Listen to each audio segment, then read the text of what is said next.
Hey everyone, this is episode number 5 of Rivers Art Draws. My name is Nick Rivers, and today I'm going to be working on the line art for one of my favorite female heroes, um, the cousin to Bruce Banner, Jennifer Walters, the one, the only She-Hulk. And the reason why I really like this character so much. Was when I was younger. I read it's one of the I really like comic books that were kind of had a comedic side to it, and I remember reading the John Byrne run on She-Hulk. You know, it kind of had a little bit of that. It didn't. It was one of the first superhero comics I read that didn't take itself totally serious all the time, and it had a lot of self self-referential things in it. Um, I think it's one of those runs that was probably ahead of its time, and that just made me really dig the character. I thought it was kind of, and also it's pretty cool to have a female superhero that can, you know, go toe to toe with Thor or Juggernaut or any of the other strong, you know, um, powerhouse hero or villains out there. I also really dug her look too. She just had a very exotic look, and very unique look too. Because I mean, it's um, at least the way I like to think of her. You know, when you draw She-Hulk, you can't make her pencil thin. You can't really get away with that. Um, I mean, there's like with Wonder Woman, there's some leeway there. I've seen artists draw her more of the thin. I've seen artists kind of draw her, like Adam Hughes. He'll draw her a little bit more muscular. Um, but there's you can't really. I don't think you can really get away with that with She-Hulk. I see her as, she's obviously not as bulked out as the Hulk is. Um, and the way that I kind of figure that out, I rationalize that in my head is that she got her powers through a blood transfusion, so she didn't get the full gamma bomb. So she's not going to be as huge and as burly as the Hulk, um, which kind of lets her feminine side kind of show. So she's not a complete monster, but she does look tough. She should be big. She should be tall. She should be muscular, but not too muscular. And that's the trick with drawing She-Hulk. It's finding that happy medium in between. And the way I've kind of figured it out for myself is I like to give her a little bit more broader shoulders than I would normally draw on a lady, um, and also give her, you know, a nice size bicep, nice kind of rounded big shoulders. Typically, I try to keep the shoulders a little bit more inward than outward when you're drawing a female, because I mean that's you know guys usually have broader shoulders than women. Um, but with this character, I break the rules, and I kind of compensate by um, giving her nice, curves when it comes to her hips and her legs. I try to keep those simple to compensate for the musculature in her arms. I find that helps balance it out so she's not looking too much like a man.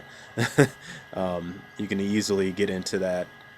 Yeah, if you don't watch yourself, you can easily get um, um, into that look where it looks like it's a guy wearing a She-Hulk costume. Um, but I digress. I really, reading those early '80s She-Hulk comics, that kind of made me think that this is a really cool, very underutilized character, and she was kind of doing the whole Deadpool thing by referring to the reader before Deadpool was created. So, again, I think she was a very ahead of her time kind of character. Um, and who doesn't love that fluffy '80s feathered hair that she had in the comics? Uh, but this version I'm drawing is more of the kind of current modern take on She-Hulk with the jumpsuit.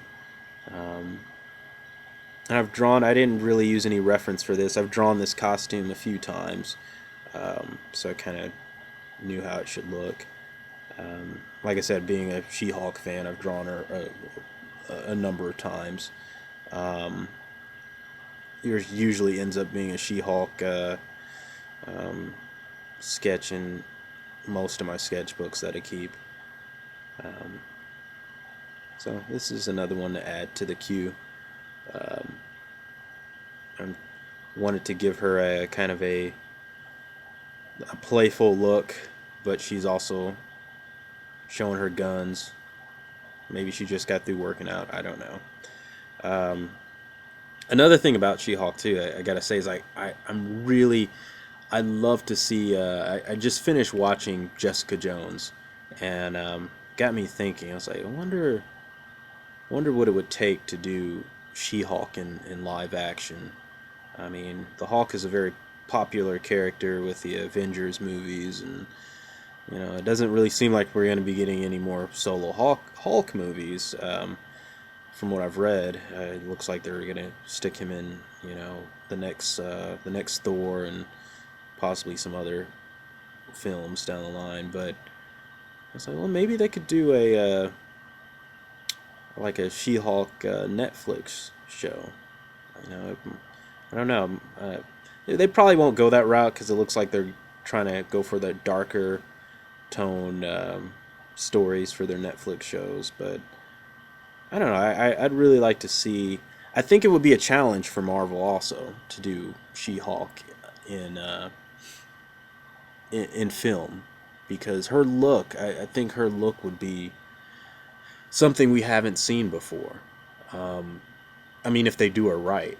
I really hope that we wouldn't get just because like, how do you do that character? It's a very, I can't think of one actress alive today that could fit the body type, um, She-Hulk, that can actually act.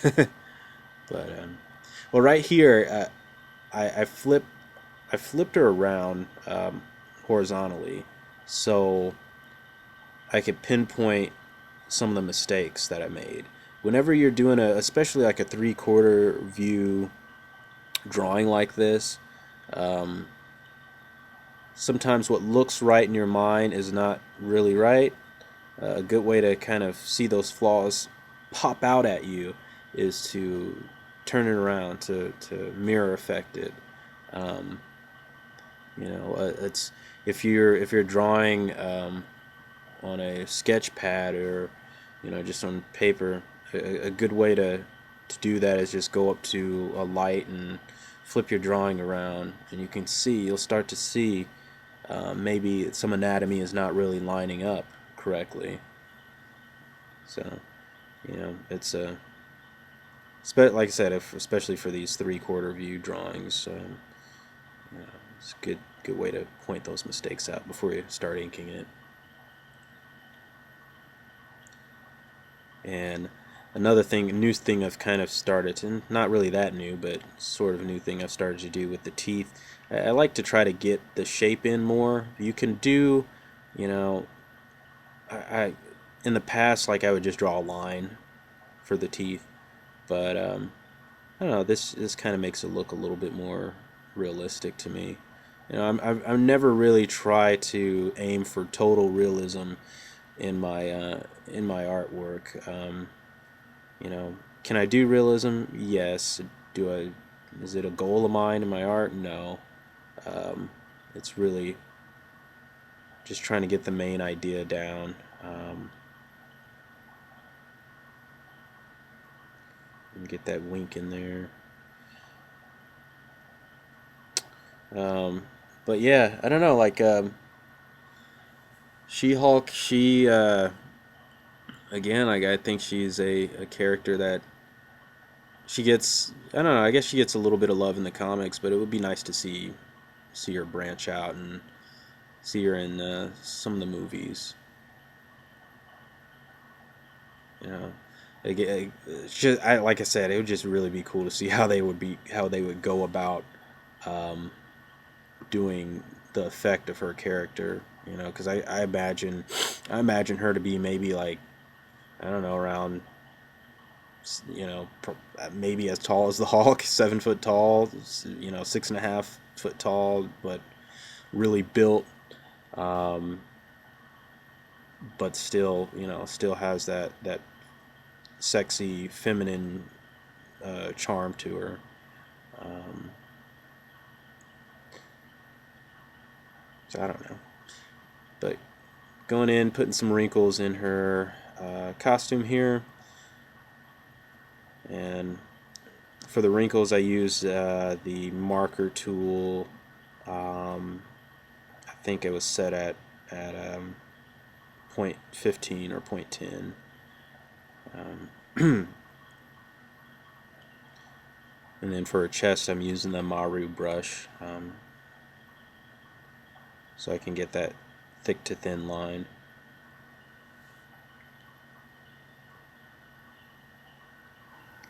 You know, I think this might end up being a pretty cool one to color once it's all finished.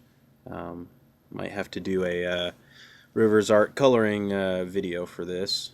Um, you know, with all the green involved. You know, she's got a really cool color scheme. The green and purple um, goes well together. And speaking of green things, um, bit of a spoiler alert if you are a fan of the Supergirl TV show. Um, I don't want to. I'll I'll give you about roughly little maybe about a minute while I talk about this. If you wanna skip ahead, I don't want to spoil anything for anyone. Um, but I'm recording this like right after seeing the latest episode, and wow, I didn't expect them to show Martian Manhunter in all his glory. um, you know, it's something me and my friend were talking about over the phone a couple weeks ago, and I was kind of wondering what they were doing with the Hank Henshaw character, because you know, I was like, well, it looks like they're doing their own take on it, but you know, as my friend pointed out, he's the eyes are glowing red all the friggin' time, so he must be Martian Manhunter. And I was like, maybe. And what do you know? Um, but it looked pretty cool. You know, I'm pretty impressed by the thing that all of the um, you know, everything from Supergirl to the Flash to Arrow, what they're all doing with their within a TV budget. It's, you know, I think it's pretty cool. Um, not too big of a fan of Gotham. I watch it every other week. I don't really um, stick with it as much as I did when it first came out. Mostly because I think there are way better. They you know, they jump the shark so much on that show. There's they have a such a great such a great opportunity to really do something cool with the mythos of Batman and Gotham City and all that. And man, do they miss the boat. I mean, I feel like I personally kind of feel like it's a show written by people that definitely don't read the Batman comic books. And like it's almost like all of their knowledge of Batman is comes from the Burton movies and Adam West and I just, and even when they manage to do something, they take something from the comics, they screw it up. I don't know. I'm probably way more critical of that show than I should be because I'm a huge Batman fan. But yeah, they. Matter of fact, another thing that really made me upset about that show is if you listen to Kevin Smith's Fat Man on Batman podcast, like way before Gotham came out, um, he had I forget who he was sitting down with. He had a because he has guests on his show all the time, and but regardless, he was he they kind of came up with their version of what a a young Bruce Gotham type TV show would be like, and I urge you to find that podcast, find that episode of Fat Man on Batman because their idea blows what we currently have on TV way out the water, like 1,000 times. That's the show I wanted to see, and they didn't deliver it. But there's more than enough good stuff out there um, to take up for it. The Flash. I mean, we're living in a definitely in a golden age of comic book on film and on TV. Um, like I said before, Jessica Jones, that was excellent. Not sure if I liked it more than Daredevil though. Um, I know a lot of people are saying Jessica Jones was just way more serious and grittier than Daredevil, and it was. Um, but I don't know. I guess I just don't have as much of an attachment to the character. Um, I thought Purple Man was cool. Kilgrave, I thought he was cool. Um, but I always like it when they do comic book things uh, in the movies. So I guess that's probably why I was a bit more of a fan of Daredevil. Um, and what else is it? What else? I got Agents of Shield. I really don't watch that very much anymore. It's Agents of Snore is what it should be called. It's really boring. Um, and Flash. I love the Flash. I mean, I'm going on a bit of a more of a TV rant than I expected to, but whatever. Um, Using my G brush for her hair here. Um, I don't know. I like the fluidity of the G brush, especially for her dark green hair. Um, Gives that wispy look. I kind of drew her hair a little bit differently than I've done in the past. I've either done it full out, kind of uh, like I said before, the '80s look that she used to have with the big feathered hair, curly hair. I've drawn her hair like that before, and then I've also drawn it where it's just kind of more just straight. I tried to do a little bit in between on this take. Um, Again, I got to give props to where it's due. John Byrne, he has there's two characters that he does that are my definitive looks for those characters, and that's She-Hulk and Superman. You know, when I think of She-Hulk, I think of his version. When I think of Superman, I think of his version. You know, those those takes that he had on those characters were, I think they embodied everything that is classic about those characters. Um, right down to the dimples on She-Hulk, and right down to the way that he draws Superman's S and the way he draws his cape where it's bellowing out. Um, yeah, I don't. There's a lot of great artists that have drawn those characters, but those are, in my mind, those are the definitive takes.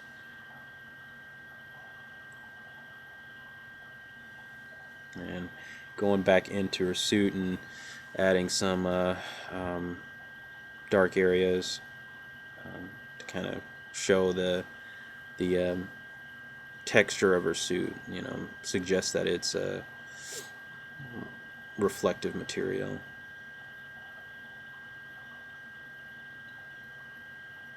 It also kind of makes the drawing a little bit more interesting too when I'm spotting my blacks in the costume, so it's not just straight up contour lines. You know, it kind of helps break things up a little bit, add some volume to it. You know, that's kind of your job as an inker is to add volume to things. So something that sometimes I forget. I've never I've you know, when I first started like really getting into doing comic book art and drawing and penciling, you know, it took me years to really get off into inking, and even though I ink stuff now, I'm still not the best at it. I'm just kind of an adequate inker.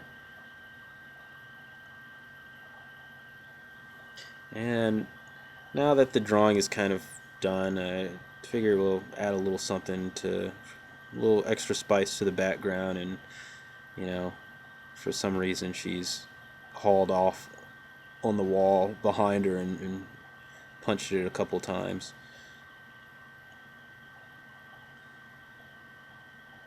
And just kind of noodling around with my marker set at a pretty low setting. I think it's like probably at 0.5.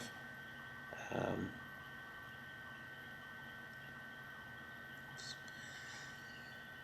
more noodling, more breaking up my lines too. Kind of suggests kind of that craggy feel, and I'm sure it's something like if like at this point I'm pretty much know that yeah I want to color this, so um, kind of gonna leave it, make it kind of simple, leave a little bit to when I do the colors.